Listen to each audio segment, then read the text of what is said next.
سوال کرتے ہیں سورہ فاتحہ کی آیت چھوٹ جائے تو نماز کا کیا حکم ہے؟ سورہ فاتحہ کی اگر کوئی آیت چھوٹ جائے،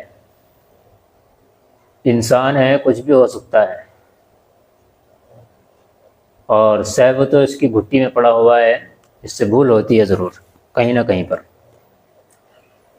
تو وہ نمازیں جن کے اندر یعنی جن رکعتوں کے اندر سورہ فاتحہ کا پڑھنا واجب اور لازم ہے، اگر ان میں سورہ فاتحہ کی کوئی آیت چھوٹ جائے تو سجدہ سہو واجب ہو جاتا ہے۔ مثال کے طور پر فرض کی پہلی 2 رکعتوں میں 4 سنتیں ہیں، چاروں کے اندر پڑھنا سورہ فاتحہ کا واجب ہے۔ نوافل کوئی 4 کر کے پڑھ رہا ہے تو اس میں بھی وتر 3 رکعت ہوتی ہیں، تینوں میں سورہ فاتحہ پڑھی جاتی ہے۔ اگر ان میں سورہ فاتحہ کی کوئی آیت رہ جائے، بھولے سے چھوٹ جائے، تو سجدہ سہو واجب ہو جاتا ہے۔ سجدہ سہو کرنے سے نماز درست ہو جائے گی۔